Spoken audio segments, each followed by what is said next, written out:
What's going on, everybody? Thank you for joining us on the #1 channel for senior care entrepreneurs. And today, we got a very special guest, the one and only ALF Boss, all the way from South Florida, Pascal Bergeron. He said he came to fix the elevator or something like that today. Because our elevator's been broken for 3 days. Yeah, I need the exercise. Thanks for having me, brother. Dude, honestly, I'm just glad that we finally got to get together in person, because I feel like It's been a minute, right? I mean, I feel like we've been, just tag teaming each other on, Facebook or just touching base by phone or text. And, but to finally be in person, man, it's been great, Yeah, definitely. It's definitely a pleasure. And, great to be in the studio here with you. And well, I'm grateful for all you're doing, man. Because I know we were kind of reminiscing earlier, but it was 2017 that I think it was around before you reached out. There was a lady that she was running our assisted living facility, Samantha, and she came across ALF Boss's this new software that could it could give you reminders, and it could tell you when someone was kind of coming towards their expiration date, and it was this would be so much easier to manage all these certificates and stuff we got to have, and then sure enough, one day you pop up on my in your inbox, my inbox, you slid in my DM. What the heck? and then it was cool because I remember at that time that's when you were just getting started with it, and today, dude, you're the face of the assisted living world. When I first started the software thing, I thought it was going to be that easy. People would just find out about it. But, right. Now here we are 5 years later. It's a lot more work than what I thought it'd be. Right. But I'm glad that it caught your attention, dude. But I feel like you got the momentum now, man. It's it's growing, slowly but surely. I think I'm actually starting to promote it a little bit more now. Before, I'm not a spammy type person. Sales has always been a little difficult for me. I don't like to, I know. But hey, I always say I can sell anything I believe in. Correct. But I'm the worst sales guy if I don't believe in it. Literally. I mean, I believe in it. I've always been, believe it or not, been a little shy. But I don't like salespeople. They come to me in my office. I don't like salespeople. I don't want, and I hate to be the sales guy. But hey, I'm starting to learn to make money and sell stuff. You got to be a sales guy. Well, you're definitely the master networker for sure. Yeah, I like people, and I like and it's awesome. And I like my industry, so I know what I'm talking about, and we get along. Well, and you definitely care, man, because I know you're always. It seems like no matter what, it don't matter if it's 2 a.m. or it don't matter what time it is. You're always answering questions. Man. People wake up early, man. Right? I know. They wake up early. And if you guys don't know, Pascal actually started in the assisted living field. About 30 years ago is when they started your assisted living facility, right? You've been in it, working in it for 20 years, but have had it for 30. Yeah. Well, it used to be a motel. Okay. And I grew up. That was my childhood. I get to play in a motel, in the courtyard of the motel. So, but I was the coolest kid in the neighborhood. We had the biggest pool. But, that's awesome, man. But we switched it up. Dad said, "Hey, snowbirds were leaving, summers were long," and I guess he decided he partnered up with a consultant, and they talked him into opening an assisted living. And here we are now, 30-some years later. But you guys have 114 residents I know you take care of. Yeah, we started, it was 54, then we bought a couple houses in the back. Now it's up to 114. Wow, it's a lot of responsibility, man. But you definitely lots of learning. Yeah. But you definitely seem to you're super passionate about it. I love the effort that you put into what you're doing with either ALF Boss or just the group in general. Just bringing the community together to support all of those in senior living. So yeah, it's I enjoy helping people, and at the end of the day, that's the passion that's inside of me. Is I made a lot of mistakes. I went through a lot of craziness. I went through a lot of AHCA stuff. I went through this and that, and the anxiety that it caused me, and I just don't want others to feel the same way. If they can get a shortcut and I can share the information with them, what not to do, it makes me happy. Right. No, right. I'll never forget the first time. So when I started our assisted living facility, right, I was 23. So my first inspection, I think I was 24 or 20. Yeah. No, we had the initial. That's a breeze, right? How can you screw the initial up? Yeah, but the first real inspection, the first real biennial, I think I was 24ish or something like that, and I'll never forget. I was in Orlando because it was January 2nd You remember the date, huh? Yeah, I'll never forget. Because Must have been a great day. It was the first time in like 2 years that I actually took like a time and I actually went away for like a weekend, like a long weekend with family, right? Because for 2 years straight, I've been nothing but work, you know, and so we go to our family's house in Orlando with my wife and you know, kind of on her side of the family, and I get a phone call January 2nd at like 8:30 a.m. and it's, hey, State's here. I'm like, what? I'm like, January 2nd. They didn't even take a day off after New Year's. What the heck? I was like, they should, you know, don't they have like holidays or something like that? They always seem to show up, you know, when you're not ready. Like you'll be waiting up for them to show up. Yeah. You're waiting. Well, we're ready. We are ready. Right. And then they don't. The deadline goes by, or it takes. And then surprise. It was crazy. In that time, it was our renewal was in May. Yeah. So like they were like. So like I was thinking, all right, we'll get through the new year, and my New Year's resolution is gonna be like get ready for AHCA. Yeah, there you go. It's either the real early or the real late. I mean, come on, AHCA, get it together, will you? I know, man. I know. It's just like keeping us on our toes, you know. Give us a phone call while you're at it, right? You know, that was the one thing I learned about that experience, though. You know, so it was funny. By the time I got down here, because I got freaked out and I bolted, you know. So by the time I actually got there, the whole thing was over. Yeah. and it's crazy because we're scared to death about the darn thing, right? And this year was the first year that I actually was not there for the whole thing. I had a trip planned with the family, and the day before I leave, they show up. Right. All right. So usually they come for 2 days. That's been the norm for the past, I think, 3 inspections. They showed up. It was 5 of them this time. Usually it's only 3 of them. 5 of them. It's like an army. Yeah, it was an army. So, you know, it was an army for real.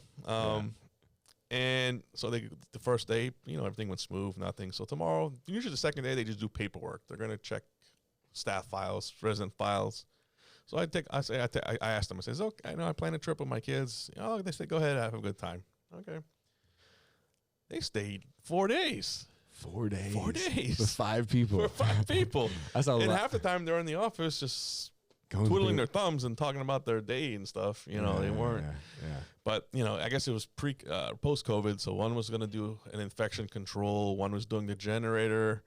And the other 3 were doing the survey. That's intimidating, bro. Yeah. But I was like I thought having one person show was tough. Yeah, no. 5. That's another level. They were nice. You know, I won't complain. They were nice. Well, and I think that's what I learned is like, honestly, because like the first time I was freaking out, you know, I'm thinking like, you know, the worst. Of course, like, you know, after going through it, you know, you realize that like, hey, man, these people they're not trying to put you out of business. They're just, you know.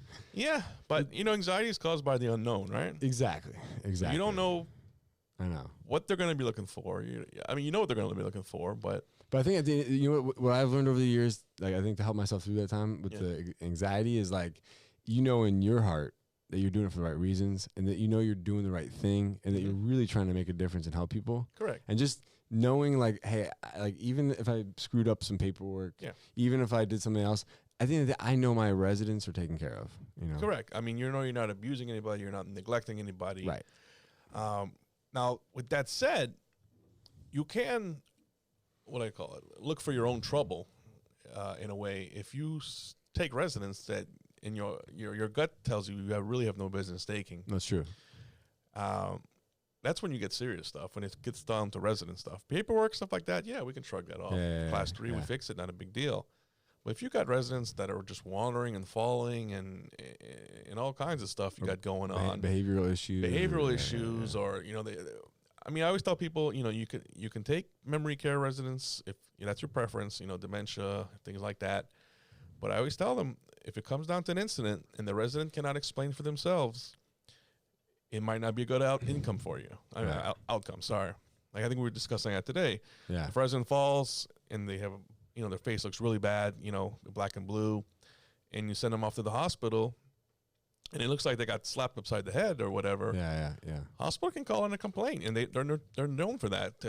Hey, looks like somebody beat up this resident. Right. You know, instead of calling, they won't even call the facility to see what the hell happened. They just you know call a DCF complaint, and then it's your word against theirs. So if you have a house full of residents like that, your job is going to be a lot more stressful, right? Yeah. Than if you have, you know, pretty independent residents, then you just have to worry about your paperwork and stuff like that. Yeah, But, no, 100%. I mean, but to go back to about the anxiety, like I said, it comes down to what type of residents you're taking in your facility. I always tell people that. Yeah, you know? but it's a good point, because there's been times over like the last 10 years where like I would be like, you know, we'd be in a good, we had a nice run for like 8 months, like with the perfect like group of residents, you know, and then like, yeah, obviously, you know, so some people go to skilled nursing, some people might pass away, and like things, you know, might change, and then you bring on a new group of residents, and then you're like, what do we do? Yeah, you know? And you're like, and it just takes one to make everybody nuts. I know, it takes one to make the residents into an uproar. And the hard part too is like on your staff, because they get to a point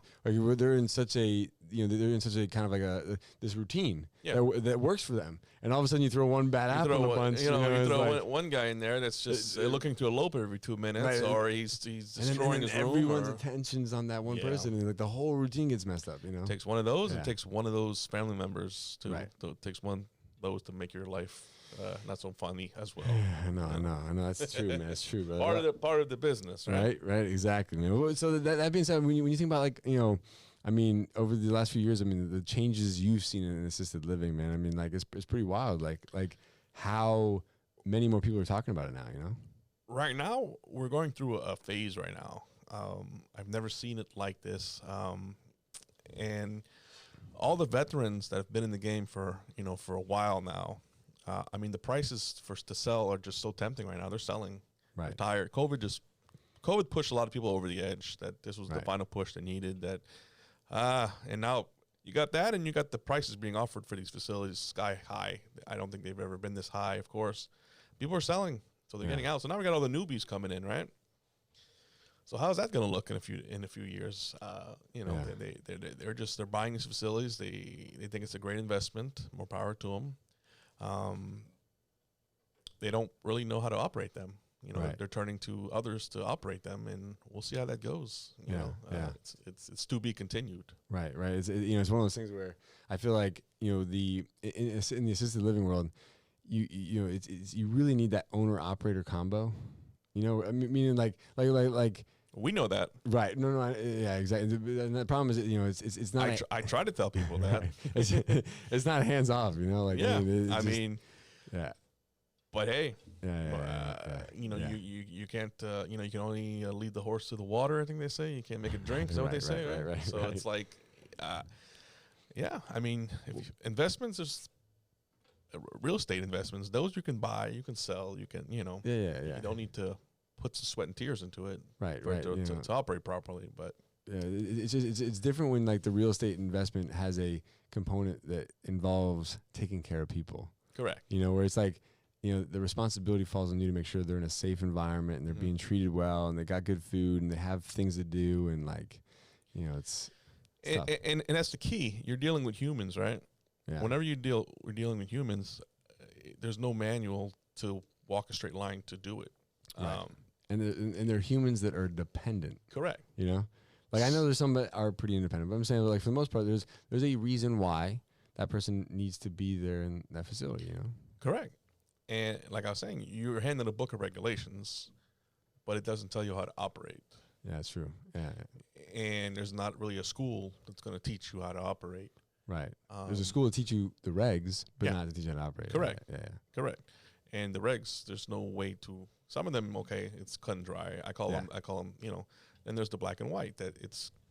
You have to make your own policies. You have to determine your own procedures of how to.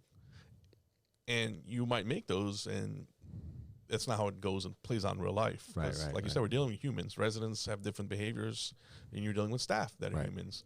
It's not always going to, you know, go the way you want it. Yeah. You know, so. You know, like you guys being from South Florida too. I was just thinking about this. And you know, kind of be nice now. Well, I feel like you guys had a lot more restrictions. Like, I mean, there was I'll never forget last year. We went on a trip to Pompano, and my buddy's got a condo over there, and we like leave here, right? And it's like free reign, like, you know, no one's wearing masks, like COVID didn't happen over here, right? And I shouldn't say that because obviously it did, right? But just the mentality was so different. We drove across Alligator Alley. I went to a gas station like somewhere in South Florida, and it was like a totally different world. Like polar opposite, black and white. It was the craziest thing, just how much more intense the restrictions were. Yeah. I mean, it was, and then it wasn't. But I guess we overdid it at the beginning. Right. And then all of a sudden, I don't know if you, I mean, at least in Miami, it was time to party. The rest of the state and the rest of the country were like freaking out, and, they're having pool. We were having pool parties down there. Yeah, no, I mean, Florida in general is a whole other level. But you know, but it was interesting seeing different pockets though. They did get really strict on there for a while, and but it was short lived. Everybody was like, party time. Is it now like for you guys? Like, I mean, obviously that was really hard on the team and stuff like that. I'm sure just managing through all that. I mean, the COVID. Yeah. Whew. I mean, I got to take a breath for that one. I'm still exhausted. I know. It's like right now we got the COVID hangover. Now it's the COVID hangover, and and we kind of got psyched out. Was it last month, the month before? I mean, we all got our vaccines. We got our residents vaccinated. We got our most of our staff were like, huh. Free, we're free. We don't have anything to worry about. And then all of a sudden, whoop, everybody was getting positive again. And then they're telling us, you'll get, even if you have the vaccine, the residents can still get it. They just won't be as sick. Oh, great. So then we were like, here we go. Yeah, we went through this, like, we went through this time where my administrator, she tested positive, right? Mm-hmm. So like, crap. So she's out.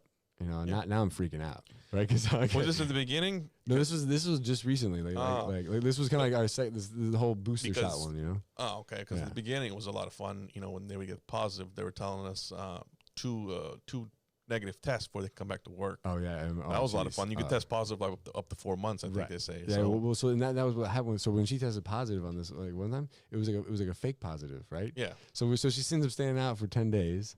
Right, and like she only had like a symptom for a day, but like we think it was just maybe like a sinus thing, right? But she tested positive.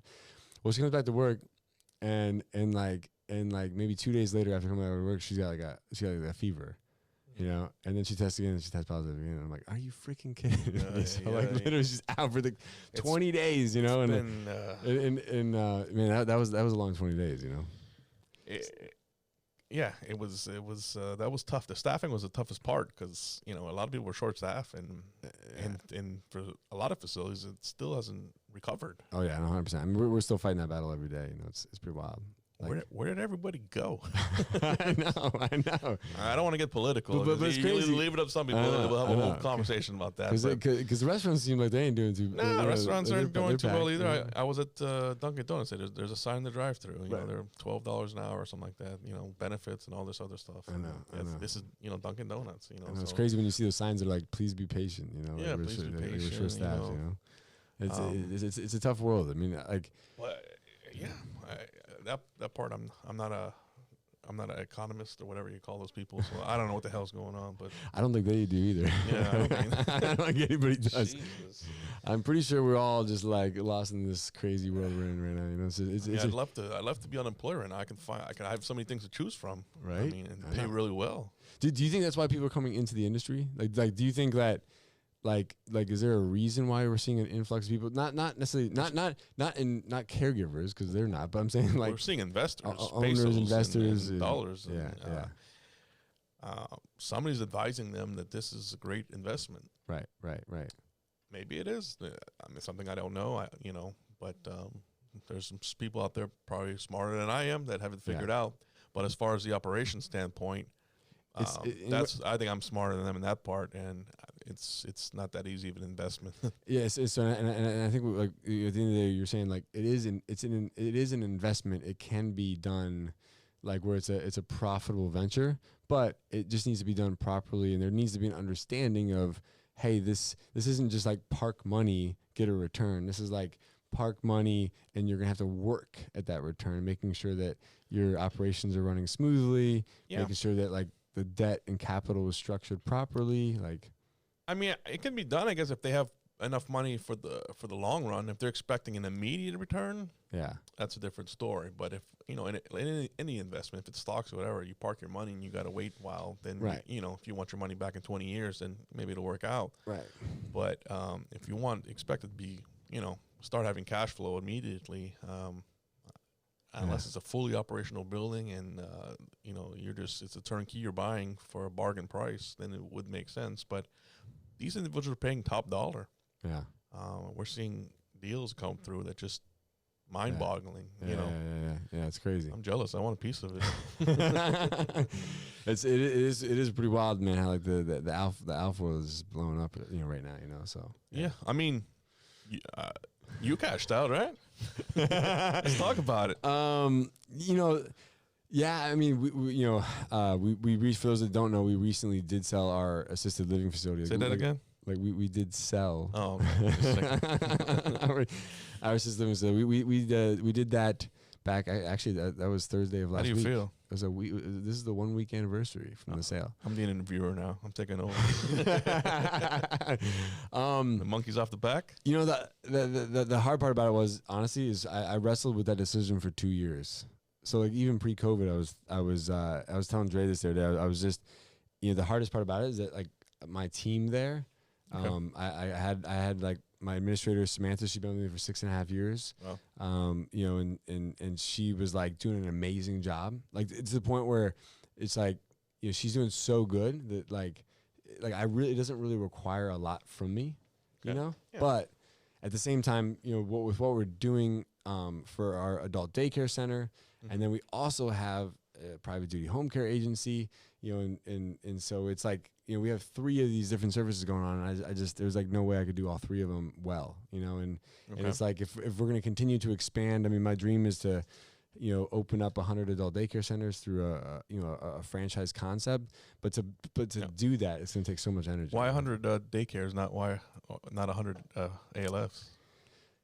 I feel like right now, like you said, the market's so oversaturated, I mean, like in my personal opinion, I feel like, there's always going to be room for a really well run assisted living facility because families will pay for really good care, but the problem is there's not going to be room for every assisted living facility.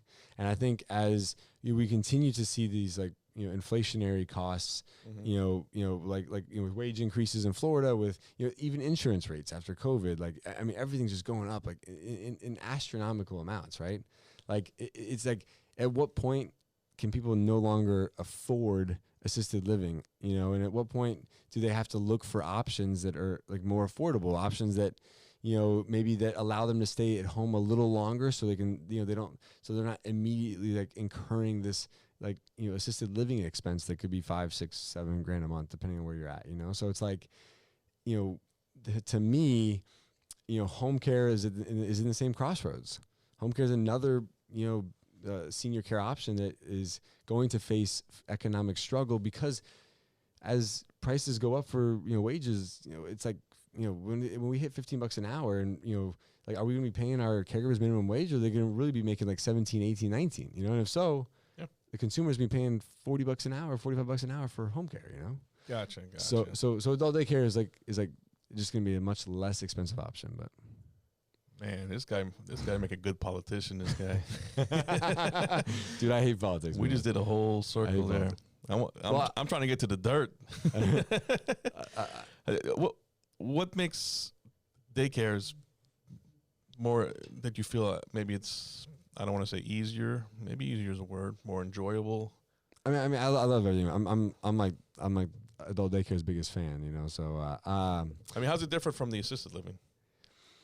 In a lot of different ways. My favorite part of the assisted living facility was the activity part, man. Making the residents smile, having fun, making them laugh. I love that part of it. And so at the adult daycare, that's all we do. Fun.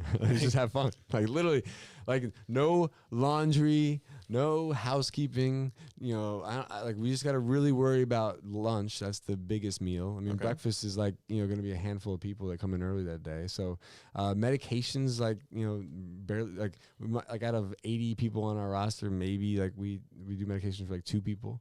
How many people you have at the daycare now? How many residents? So we have 80 people on our roster. Oh, so 80 people. And then we have about 30 people a day.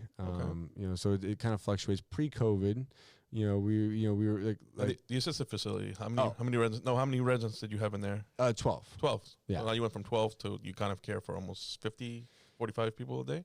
Yeah. I mean, yeah. So you actually jumped how many people you take care of per day, right? Yeah. Almost tripled. Yeah. Yeah. Well, and the thing is too, like, so you're taking care of you're having fun. Yeah, 100%. You're having fun 100%. with It's way more about- residents than you used to, and you're happier, right? Oh, 100%. And we're in a smaller space too.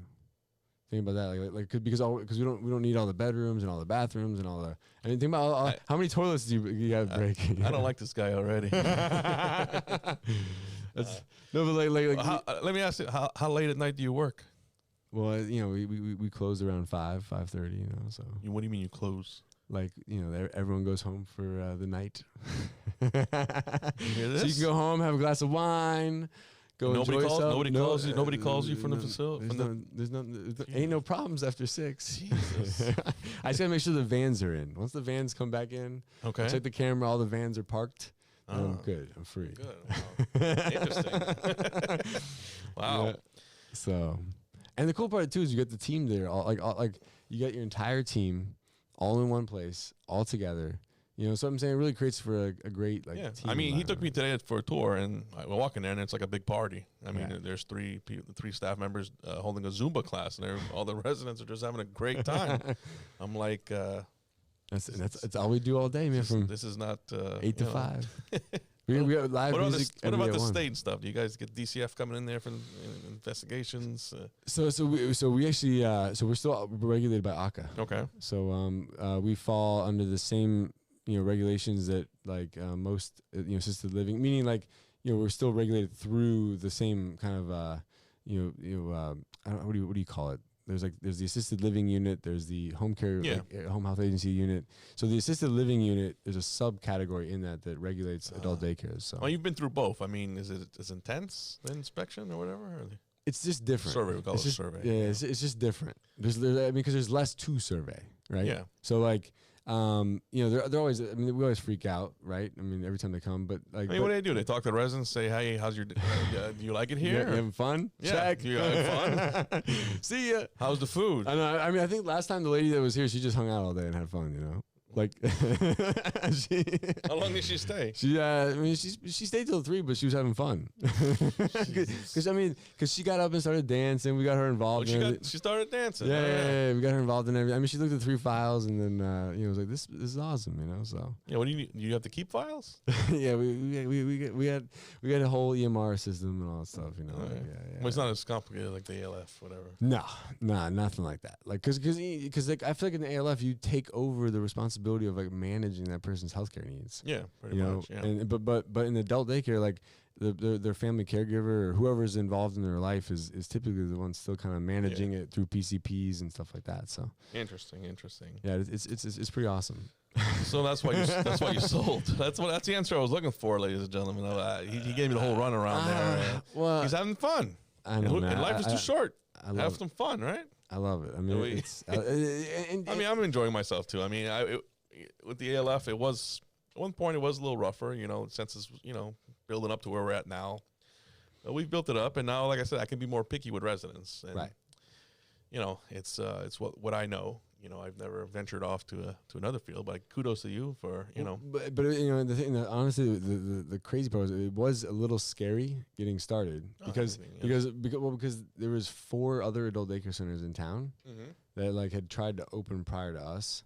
They didn't work out. So it was kind of like there was this like black cloud of like, geez, like what are we doing? But at the end of the day, I still felt like I love marketing and I love networking. Like fun, and you make it fun. Whatever you touch, I see you make it fun. So that's people like especially with this. It's about having fun. It's about them being entertained while they're there. 100%. It's not really about being serious and are you going to really care for mom? Are you going to provide proper care? You just. I mean, the care is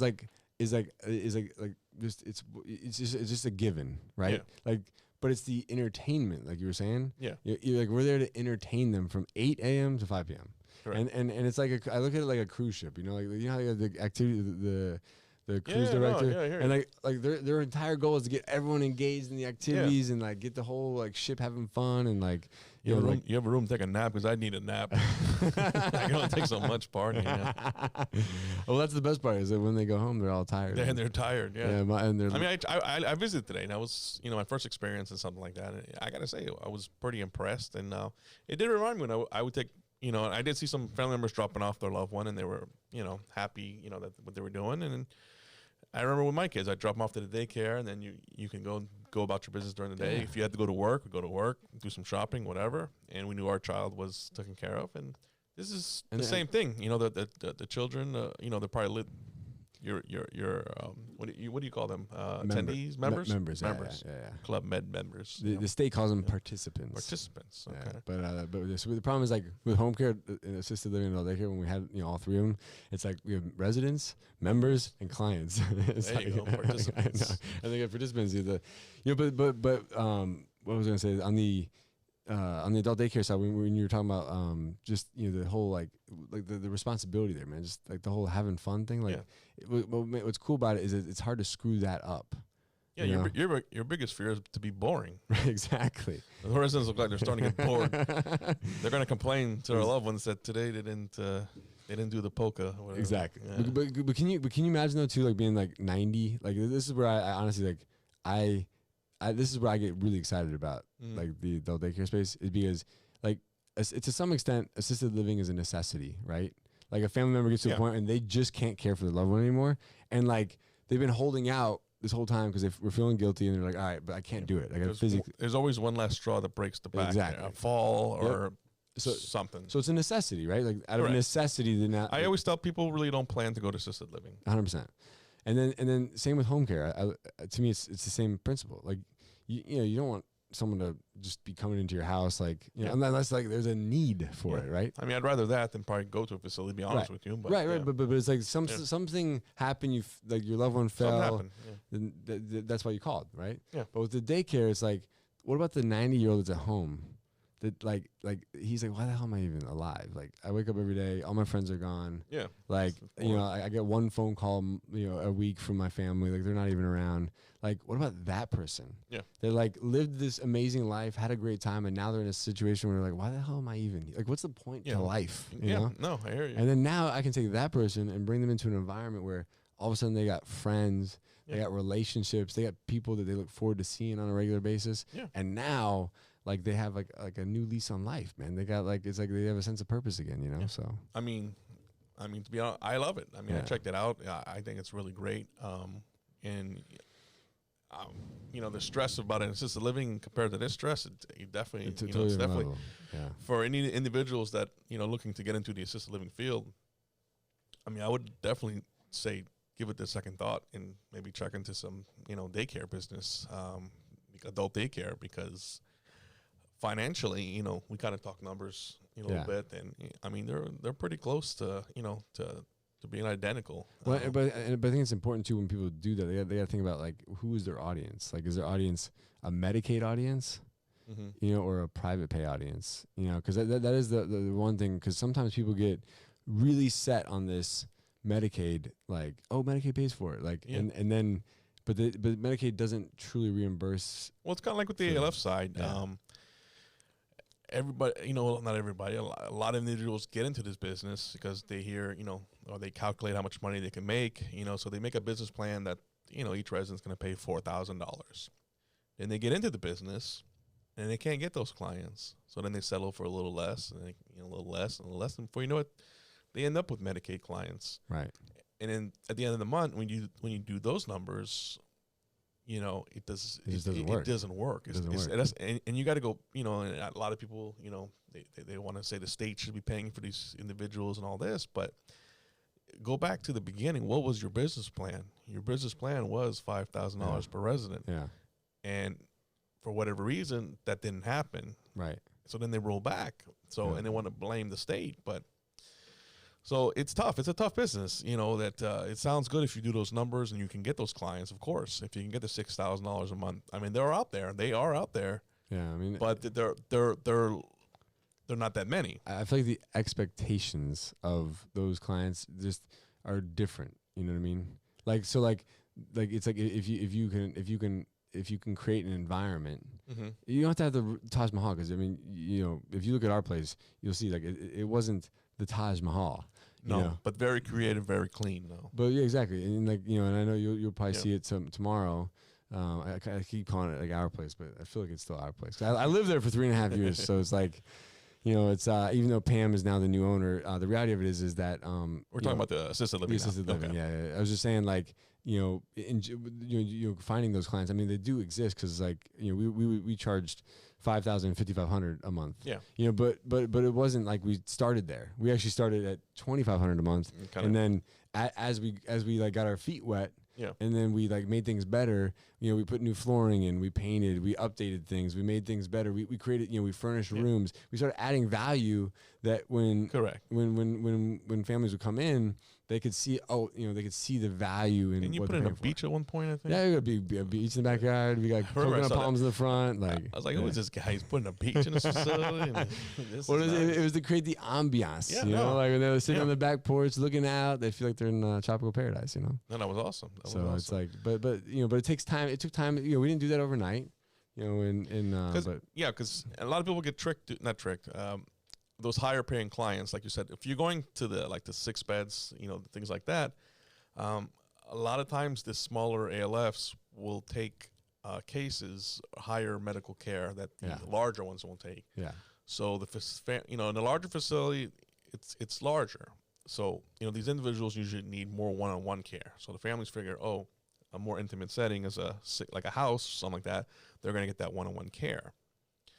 Listen, when they need that much care, it's no longer assisted living. Right. That's why they call it assisted living. And this is where the issues come up with.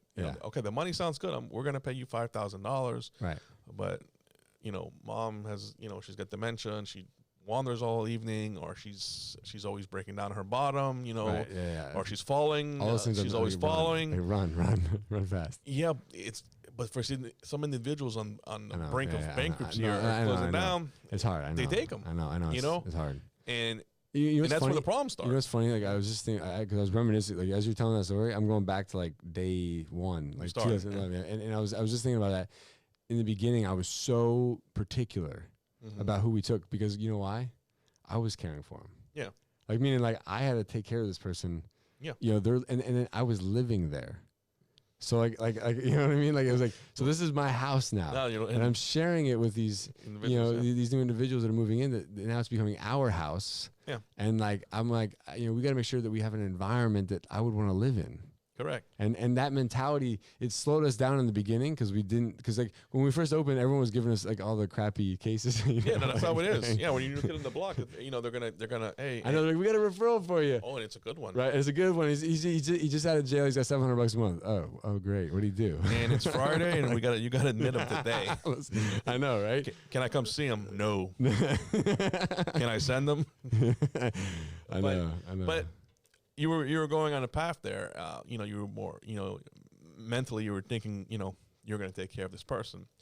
There does come a part, that mentally also, when we're the check writer, we're the bill payer, when it's our facility, that it does cross the individual's mind, say, hey, I'm going to have trouble paying the bills this month. Right. Here's a case. Do I take this case that I usually wouldn't take this case? And so that is hard. It happens. No, you're right. And a lot of times individuals will give in because they'll say, okay, well, for this month or whatever, and we'll make it work. And the chances of AHCA coming in, they're not coming this month, or So that's where individuals get in trouble. Right. So I would say that probably goes back to one of those things where it's like, from the business planning side, where you were saying earlier, it's like. If you had a plan in place, meaning like were you undercapitalized so you couldn't last as long in order to get the right residents? Did you not, fulfill your marketing plan the way you had intended to? Did you misjudge, something in the beginning that now you're in a position where like, you have to make those tough decisions. Have to make it and I mean, it's a business, and it could be any kind of business. It could be an ice cream truck. It could be whatever it was. I know, but this is the hard part. And honestly, this is why we started doing a lot of this like CAREpreneur stuff. Yeah, is because at the end of the day, like I love business, but I feel like healthcare business, or like the business of taking care of people in a senior care setting is like, it needs a delicate approach. Yeah, like the ice cream thing, you can screw the ice cream thing up, but if you screw up the assisted living thing, you could really hurt somebody. Yeah, no. Well, when I'm saying, the ice cream truck thing is the numbers are the numbers, though. Yeah. If the numbers don't add up, or if the customers are not there, right? There's nobody coming to your ice cream truck, or you have no referrals coming to your facility, you close it. I Right. mean, I mean, you shut down the truck, you sell the truck, you sell the facility. Yeah. I mean, some individuals, they just hold on to these things for, for whatever reason. They keep holding on, and it's their livelihood. I understand they put their life savings and everything into it, but it's a tough Right. call. But So and at the end of the day, like the reason why you would be in a situation like that where you wouldn't have enough people to choose from is going to come down to marketing, right? So, I mean, in our industry, I don't call it marketing. I call it connections, ooh, I like that. because it depends what kind No, of. I like that. It depends what your brand is, though. If you're the higher end and you're competing against other higher ends, where people actually do shop them, like Yeah. they go, then your website, how beautiful it is, and all this stuff. But I know, but to your point with connections, Yeah, no, is that the connections are always what actually lead to the sale. correct. They actually to the lead, or usually at least the lead. I'm saying the marketing might just Yeah. it's just the fuzzy stuff that might bring the Yeah. But say I got all the marketing in the world and all the leads are coming to me, but if I'm not making a connection with that family, Correct. then But like we talked about before, people don't plan to go to an assisted living facilities, right? right, It kind of happens. yeah, So you have a fall, or something happens. So you end up in the hospital. Whoever, or your mom or whoever ends up in the hospital, the doctor comes in, hey, it's no longer safe for mom to keep going back home. She's just going to fall again. This time she broke her hip. Let's not, she needs to go to an assisted living. Well, they tell the social worker this, either at the hospital or the nursing home, right? And that's who kind of has their decision-making in their hands, right? right, Social worker says, well, would you like me to help you to locate a facility, or you're going to do it on your own? Of course, families, they're panicking. They got a day or so to make the decision. Can you help us, please? Okay. Social worker's like, well, I know these facilities. These, they're supposed to give them 3. I don't think it usually, flies that way. They can usually give them 1, maybe 2. And sometimes families out of town, they don't even want to get involved with the decision making. They'll just like, you take care of it for me to the social worker. Social worker will call up facilities that they use facilities that they're friends with and that they know will make their life easier. That's what connection. right. But it's got to be an authentic one. Yeah.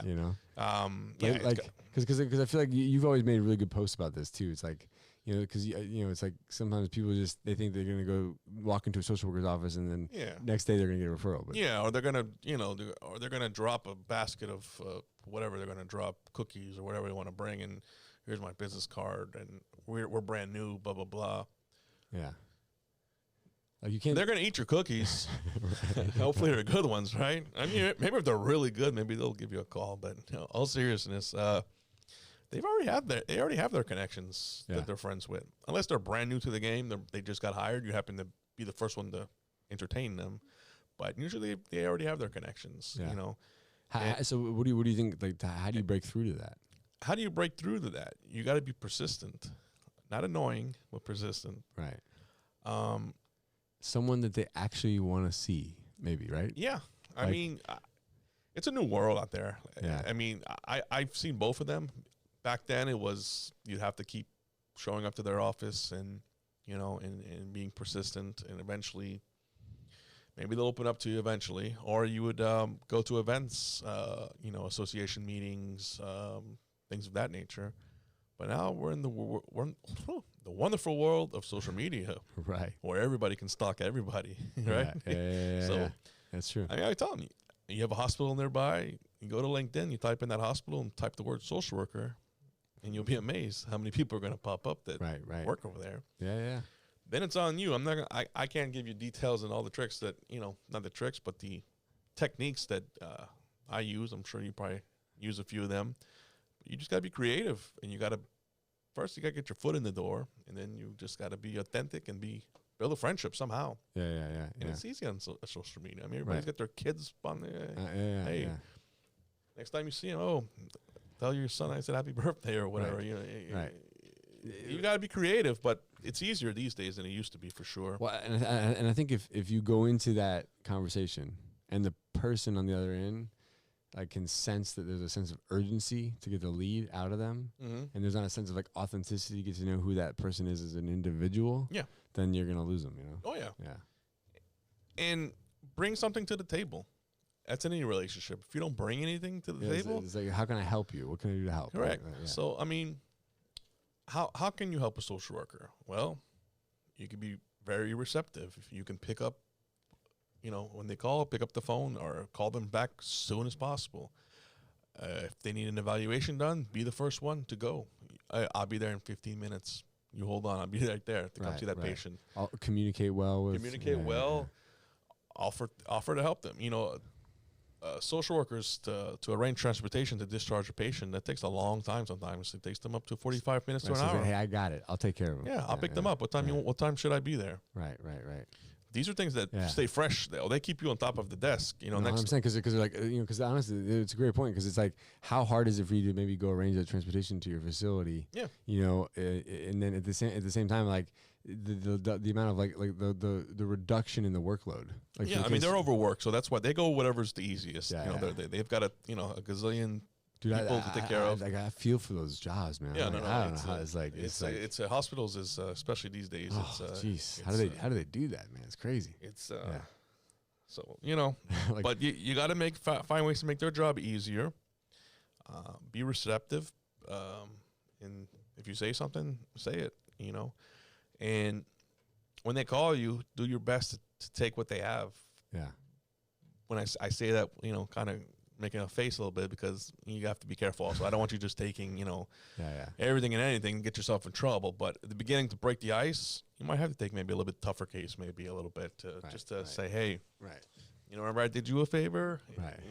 It's time to return it back. You know what I mean? Right. It is a crazy world. What do you think about placement agencies? Love-hate relationship, right? Right.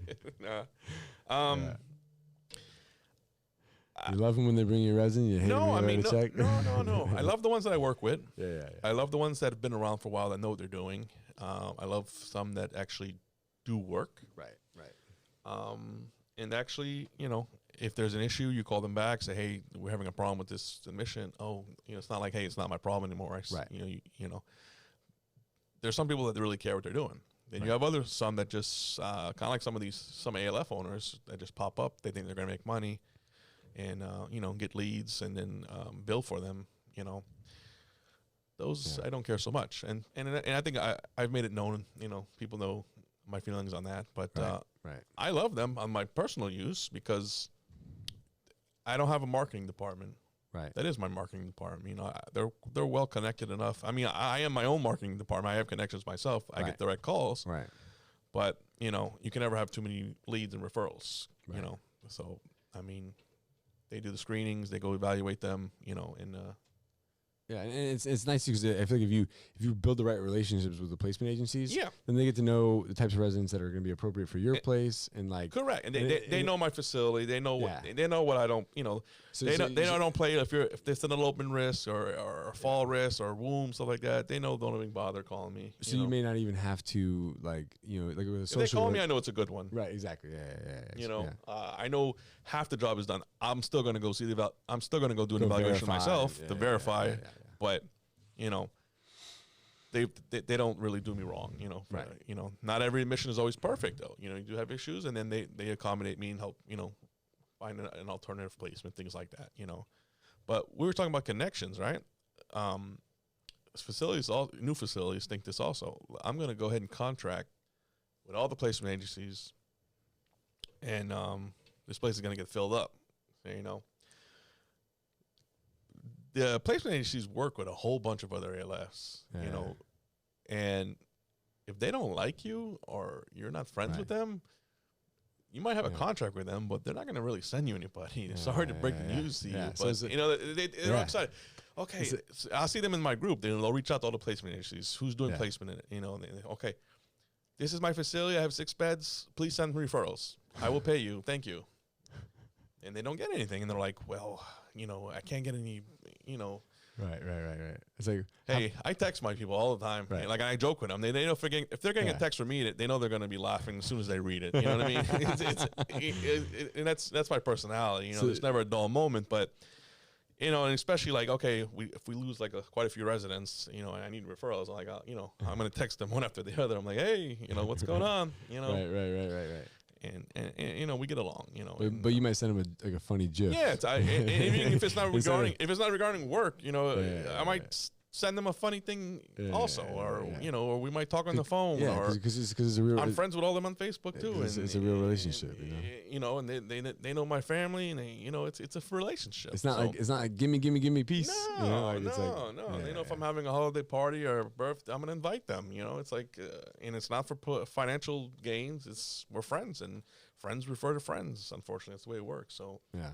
That's the other thing, they open up and placement agencies are going to fail me. No, I mean you got to mold that relationship as well. You're the new kid on the block. They don't know. Because they got to protect themselves too. If they refer a client from the hospital to you and you screw it up, that social worker at the hospital is going to hear about it and they're going to get in trouble for it, and then it trickles down to the placement agency. And so yeah, it's true. Yeah. It's a whole loop. So like I don't know. For you, what's the future of ALF Boss look like? Future for me and ALF Boss. Because you got over 3,000 members now in Facebook, which is incredible. The group is growing, but I was thinking about that. Yeah, I saw the number. I was like, wow. And then I went back. I was like, ooh, it's been a while though, man. It's been like almost 4 years working at that thing, and it's just I'm really proud of that group because it's helped a lot of people. It's helped a lot of people, and it just anytime I've ever had a question, even through COVID, and a lot of people come and thank me during COVID. That's where it helped out the most. It was there. It was people who were in dire need of information, and we had we were putting the information out there, right? And then also just even getting opinions. Like, hey, how do you guys handle it? How do you guys handle this? Like just like trying to get some ideas because some stuff wasn't written in black and white. It was sometimes some stuff is not clear, and I see a lot of those questions. I'm not the Mr. Know-it-all, but I let other people answer it. I got 3,000 other ALF people in there who probably went through the same thing, and they'll answer it for you. Right. And then if you see 3 or 4 people answer the same thing, then you kind of know what your answer is. But awesome. And a lot of new people, opening facilities, they get to learn, and we scare a lot of them away. Let's get the honest answers in that group. They could thank us for that one. Right, exactly. They can go open a daycare or something. Active age. Yeah, awesome. And so no, man, I love what you're doing with everything you got going on, man. It's exciting. You asked me about the future. Good question, because this whole thing has been a journey that kind of took its own direction.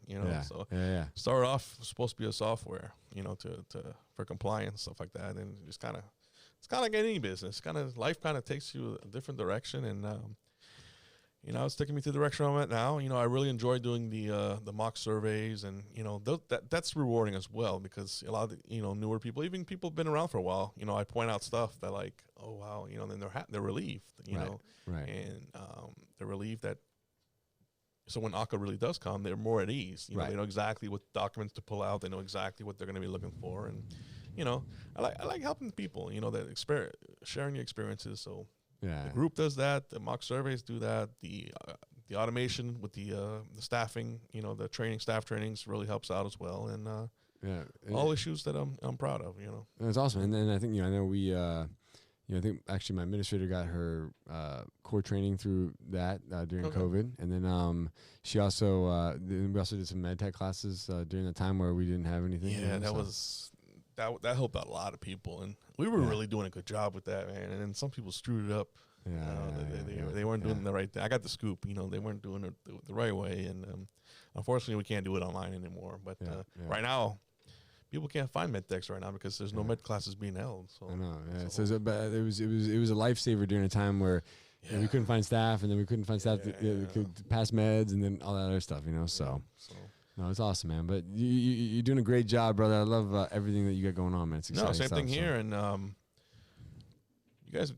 this guy's onto something with the daycare business. You guys better look into that. We're coming, man. We're getting there. We're coming. Right. Hopefully next year. So the plan's to launch January, and then wait a minute. What are you launching? The actual franchise brand, the whole rebranding, the franchise model. So. Oh, wait, you didn't tell me this. A franchise. So yeah. You can. Yeah. So I guess I don't know how I left that out. This guy, he invites me over and doesn't even. So it's a franchise model. Okay. So it's so ideally what will happen is we're going to we'll be the franchisor. We'll have 2 locations, one in Sarasota, one in Port Charlotte, and then everything going forward will be franchisees, and we'll be supporting them from our home office. So what I saw today, the awesome thing that was going on, somebody can kind of buy that as like a turnkey almost. Yeah, 100%. Like basically like here's steps A through Z, and then we're with you, and then we're not just selling you a program. We are giving you the program, and we're supporting you in the program for 10 years, or longer if you decide to hang out with us. Wow. All right. Well, I might have to get a realtor when I get back to town. I might have to switch industries.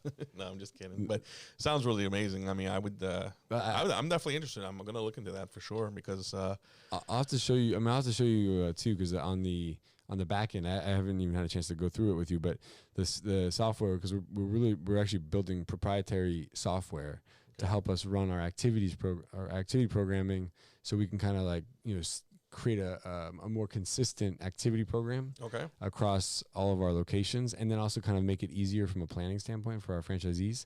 And so we're building that out now. This guy's all about easy and fun, right? Jesus.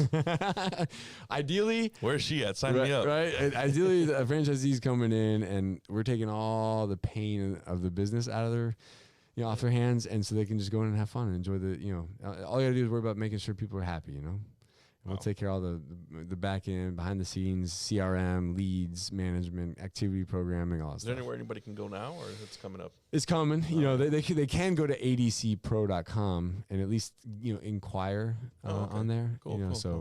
But yeah, what about you, man? I'll let them know.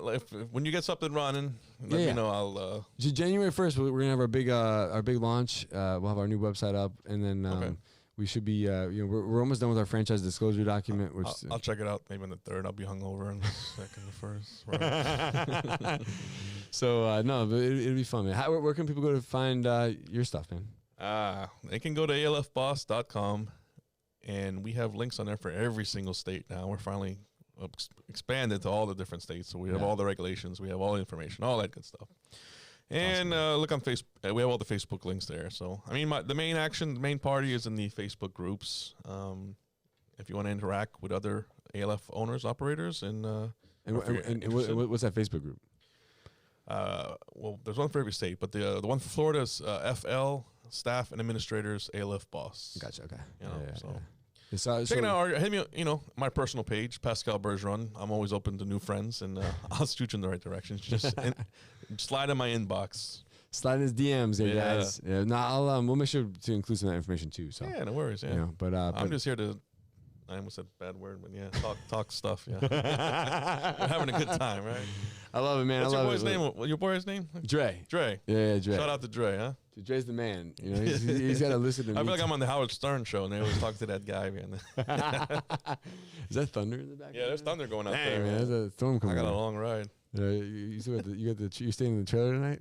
Yeah, man. Poor man's condo. That's awesome, man. I love it. Well, guys, thank you so much for joining me and Pascal today on this great show. And it was a blast, man. Yeah, I always love talking to you, man. We should do one once a week. We should. I agree, man. We'll have to get them on the. I like fun. I know. Dude, I love it, man. Well, thank you guys so much for joining us today. Like, comment, subscribe, show some love, and let's get back to work. Hey guys, thank you so much for joining me. If you'd like to learn how to open your own adult daycare center, go to adcpro.com. If you'd like the latest business tips, click here, and make sure you subscribe to our channel. Click here. We'll see you guys next time.